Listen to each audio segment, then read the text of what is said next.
what was the state of World War One? Does anybody remember how were things going? Where was one side winning? Was the other side losing? Lucy? Well, the Germans, I think, were winning until America started coming in because of all the things that they did, especially the pact that Germany tried to make with Mexico. Hmm. So that got us mad. So we joined the war. Yeah, that is all right. Germany was winning in the sense that Germany had invaded France. So Germany had never been invaded. The homeland of Germany, Deutschland, had never been invaded. Um, it was kind of a stalemate, right? That was the trench warfare. Germany had kind of got some early gains, but once the trenches were gone, but yeah, if you had to pick one side was winning, Germany was winning. They had knocked Russia out of the war because of the Bolshevik Revolution. Now, we talked a little bit about communism, right? You guys remember kind of our discussion about why communism is a good idea, but in practice probably won't work. There is a medium ground, just to get a little political, that I would, socialism is not necessarily communist. You guys ever hear of a guy named Bernie Sanders? He just dropped out. Bernie Sanders is a socialist. Um, People who don't like Bernie Sanders will often call him a communist because that like makes him sound bad. But the socialist is a little bit different than communism. But communism is a good idea, but it's never going to work in actuality. But communism, understanding what it is important because after World War II, that is going to be the main thing. And so Russia is knocked out of the war when the Bolsheviks overthrow the Tsarist regime. The Tsars were like the kings of Russia for hundreds of years. And they ruled Russia absolutely. Like the word Tsar literally means Caesar. And they had ruled that way for hundreds of years. And the communists were upset that a small group of people had a bunch of money. They overthrow the Tsarist regime. And that's how Russia leaves the war. America is brought into the war because of the Zimmerman Telegraph, but also the sinking of the Lusitania.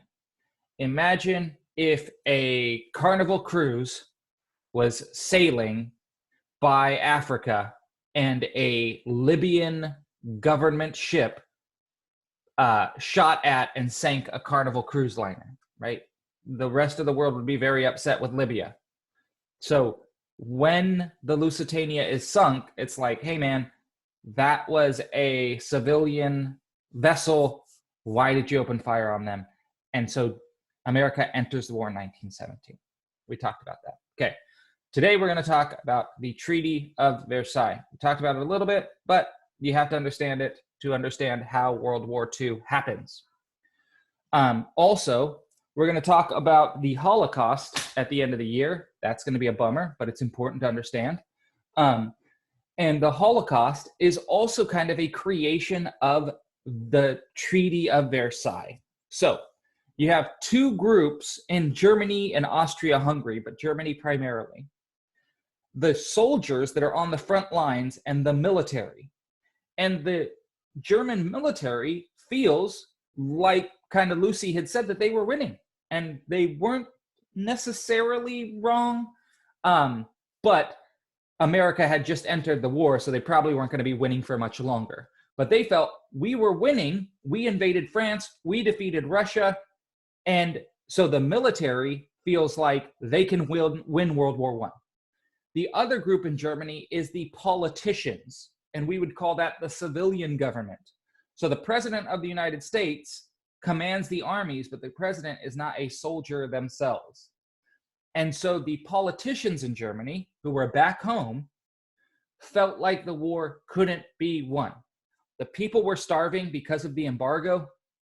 The people were sad because all of their sons, their husbands, their brothers were all being killed in this war that had gone on for 4 years. And the civilian government felt we can't go on much longer. So it's the political civilian government that surrenders, not the military. Did everybody get that? And so the German soldiers who are on the front line, when they come back home, they are upset. And the reason they're upset is because of the Treaty of Versailles is messed up. So Armistice Day is on November 14th, and that is a ceasefire. That's what armistice means. That doesn't mean the war ends. That just means people stop killing each other for 1 second while we figure this out. So they have the Armistice Day. To figure out the end of the war, they have a meeting for the peace treaty, and they all meet at the French Palace of Versailles. Many of you have probably heard of this. If you ever travel to France or Paris, go to Versailles. It is beautiful. You'll feel like a prince or a princess. But so they all meet in Versailles, and they invite every country. Italy comes, America comes, France, England, even smaller countries that weren't really had a big impact. Bulgaria is there, Montevideo is there, all of these other countries, Austria-Hungary is there, Japan is there, but one country is not invited. Which country do you think that is? Noah, what country do you think is not invited? Germany. Germany. They were the main power on the Triple Alliance. And they were the country that was kind of the most powerful country. And so France and England and everybody else don't invite them to the peace treaty. Every other country gets to come, but not Germany. And then when they signed the Treaty of Versailles, everybody gets what they want except for Germany. So France really's got a bone to pick with Germany. The French did not like the Germans at this point in history. So they take territory from Germany. In the peace treaty, it says Germany has to give up the territories of Alsace and Lorraine. And they also say Germany can't have a large military. We talked about this. So they say your army can only be 10%. No tanks, no submarines. They limit their military strength. They make them pay all this money. I've talked about this before. And then they make them sign the guilt clause. And all of this without even being invited. And then they ship over the Treaty of Versailles to the Germans and say, sign it or we'll start fighting again. And the Germans at this point really have no choice. And so it's from that whole situation that German soldiers who come back feel like they have been betrayed by the politicians. Does that make sense? And so there's this idea that the German soldier was fighting out on the front. They were doing great. They were winning. But the politicians in the back were scheming so that they could make money, and they sold Germany up the river. That's where the anger in the German psyche comes from. This Treaty of Versailles is a dirty deal. If any of you guys ever been tricked or lied to or deceived, then you get that feeling like, oh, I can't believe it. That's what they feel like. And when they get home, remember the German economy's wrecked. They can't get a job. The money is worthless. People are hungry, and they feel like we were winning this war. How did we get sold out? So they start to blame it on the politicians, and because some, not all, of course, but a few of those politicians were Jewish, they start to blame the Jews. And there's this idea, some people still believe it today, if you were on the internet, of this idea of a Jewish conspiracy that rules the world.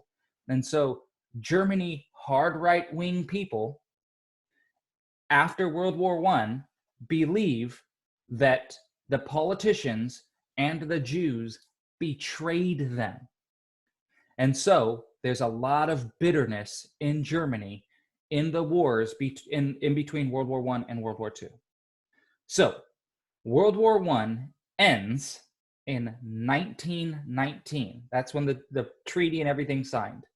World War II begins in 1939. So that's 20 years difference. Now, in that time, you have the rise of fascism. Have you guys ever heard that word, fascism or fascist?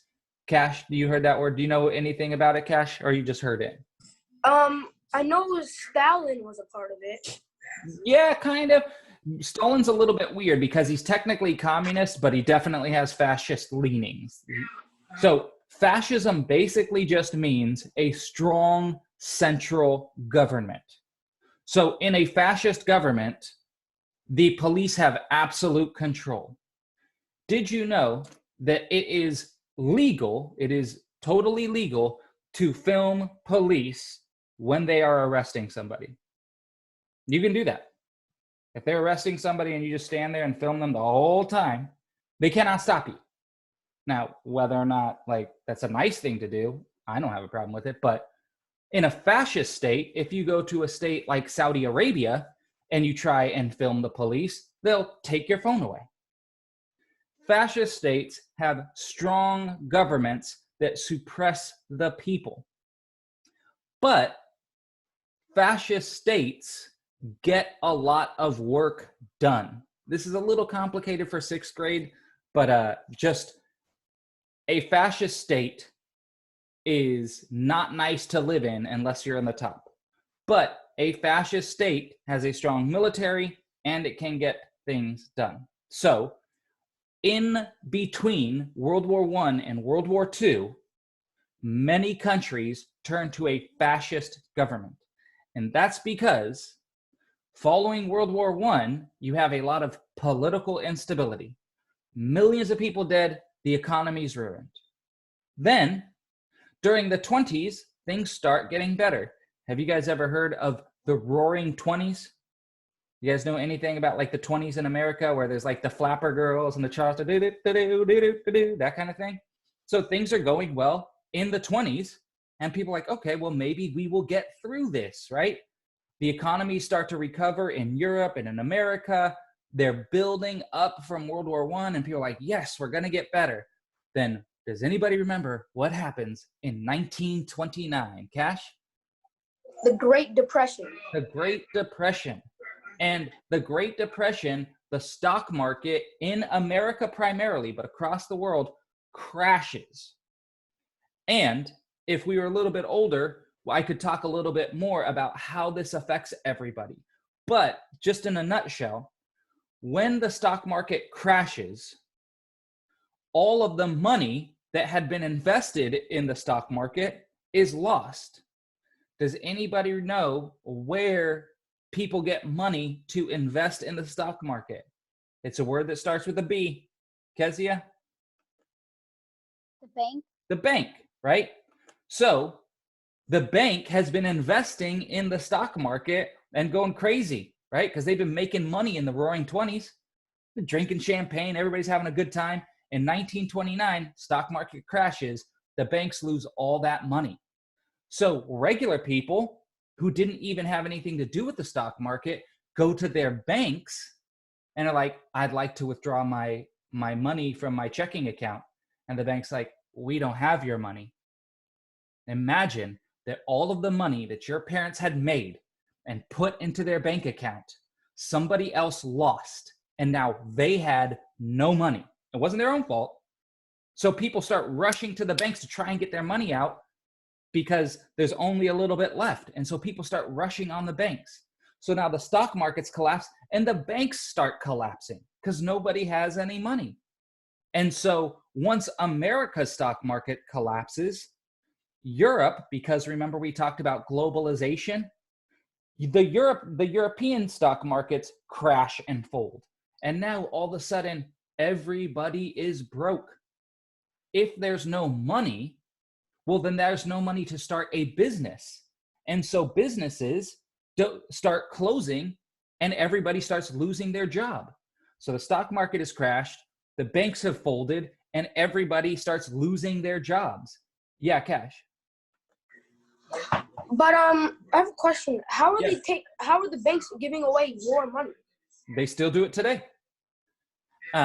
But the idea is, let's see how I can explain banks really quickly.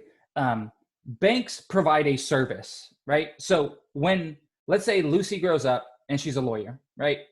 And she gets her paycheck and her paycheck is for $10,000, right? Now, she could just hold on to that like actual amount of money, but that's no good. So she will deposit it in the bank, and the bank will hold that money for her, and the bank will pay her interest. Do you guys know what interest is? Interest is like, if you let me keep your money, I'll give you like 0.07% just for letting me let it stay in here, right? And so Lucy knows not only is she able to keep her money there and like use her debit card or whatever, but also she's earning interest in it. Well, what do the banks get out of this, right? They just hold your money and they're giving you interest. What do the banks get out of this? Lucy? We pay a fee for how long we put our money in the bank, and every time we take money out, we have to pay a credit card bill. We have to and then every time we deposit checks, You do what? every time we get checks. Yeah, kind of. You do have to pay a lot of fees. So the banks get fees, but also the banks use that money to invest and make more money, right? It's like, let's say that you wanted to buy a bunch of stock. Let's say you heard that Apple stock is very valuable. And I said, Cash, if you can buy 100 pieces of stock of Apple in 10 years, they'll be worth double your money. Could you do that, Cash? Could you buy 100 stocks of Apple, 100 shares of Apple stock? No, Why not? because I don't have any money. Because you don't have any money, right? The same thing with me, like, right? I wouldn't be able to, but the bank, right? I've been depositing my checks. The McGee's have been depositing their checks. The Hamptons, all of us have been depositing their checks, right? Then the bank has all of our money, right? And so they use that money to invest and make money for themselves. And so they have plenty of cash. And then when I withdraw it, they just give it back. Does that make sense? So they're earning money through the fees that Lucy was talking about, but also using our money to loan people money to like, you ever hear the term, it takes money to make money? That kind of deal. So the banks were using some of the money that people had deposited to invest in Wall Street. And they still do it today. Yeah, Cash. So if the stocks crash, all of the money that they spent all my money investing in the stocks and it didn't double up, it actually crashed, they wouldn't have my money, which means that I wouldn't be able to have it either. Correct. And if you tried to sue them and like, I want my money back, well, they don't have any. It's like if somebody sued me for $1 million and they're, Mr. Frazier, you're terrible and you stink and we hate you and we sue you for $1 million. And the court says he is guilty. He is stinky and terrible. Well, you may have won the verdict, but I don't have $1 million, dude. So you're not ever going to get that money. So it's that depression, the global depression, that freaks everybody out. Even now, we are people are scared about the pandemic, but they're also scared about what's going to happen with the economy, right? And so when people are worried about money, what's the only thing they can do? They can vote for the government to try and help it. So people start to vote because they're scared. They vote for more dramatic things. So imagine that whole scenario that Cass just talked about. Bank doesn't have your money and you're broke now, not your own fault. You're angry. And you can either vote for a communist person that says, we're all going to share our money, or you can vote for somebody who says, I'm going to tax those bankers and I'm going to get you your money back. Who are you going to vote for? The second guy, right? The guy who says, I'm going to get you your money back. I'm going to take care of you. I'm going to make sure that things get fixed, right? You vote for that person because you're like, yeah, that's what I'm talking about. And so you have the rise of fascist leaders because a fascist government can control the banks. Did that make sense? So that's an oversimplification, obviously. But it's this idea of there was political instability following World War I. Things get better, then in the 1930s, they fall apart again. And we will see that throughout Europe, people start turning to extreme governments. So in the 1930s, Adolf Hitler is elected in Germany. Benito Mussolini is elected in Italy. You have these fascist movements all over the world. Did you know that after Adolf Hitler gets elected, the German economy actually starts to go up? In fact, the Nazis were doing such a good job, right? They haven't done any of the evil things yet, but they're starting to do such a good job that Time magazine does an article about Adolf Hitler. There's even there's a Nazi party in America. There's the American National Socialist Party in America. In America, you can go online and you'll see people. They had an event in Madison Square Garden where the head of the American Nazi Society is giving a speech, and there are portraits of George Washington and swastikas next to it. It was bananas crazy because people were worried, like, no money and you need a strong government, right? Even today, I'm not going to get off on the current president, but like the idea of like America first, right? This idea that, boom, nationalism, we're great, America first. Well, what about Mexico? Who cares? America first, right? That idea of your country, strength, strong. Did that make sense? So this starts to go on all over the world. In Japan, they have these fascist governments that rise up. Now, if you're a fascist government that wants to be strong, well, what's one of the ways that a strong country can show how strong it is? How can they do this, Lucy? They can conquer and like take over another country. Exactly. They can show themselves militarily strong. So have you ever seen like in North Korea, or like they have the big parades in Russia where the guys stand, or in China, and they have like all of the tanks driving by, and then they have those trucks with like the missiles drive by, right? Look how strong our military is. And so you have these fascist governments start to invade. Does anybody know the only African country that had never been colonized by a European power? I bet Noah knows it. What is it? Ethiopia. Ethiopia was the only African country that had not been colonized by a European country.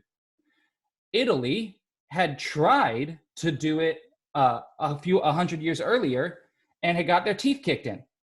So Benito Mussolini wants to show how strong Italy is. So what does he do? He invades Ethiopia. And this time, he brings his strong military. He starts using mustard gas on the people. And for a short time, he conquers Ethiopia. It doesn't last. But he wanted to show the strength of Italy. Does that make sense? And so Hitler wants to do the same thing. You want to see strong country? I'll show you strong country. So he first takes Austria, and then he takes parts of Czechoslovakia. Then he takes all of Czechoslovakia. But when he invades Poland in 1939, that kicks it off. But it's this nationalism that people get scared. They need a strong person to say, it's going to be okay. I got this. And so they turn to crazy people like Hitler and Mussolini, and everything goes south. All right. Thanks for paying attention, guys.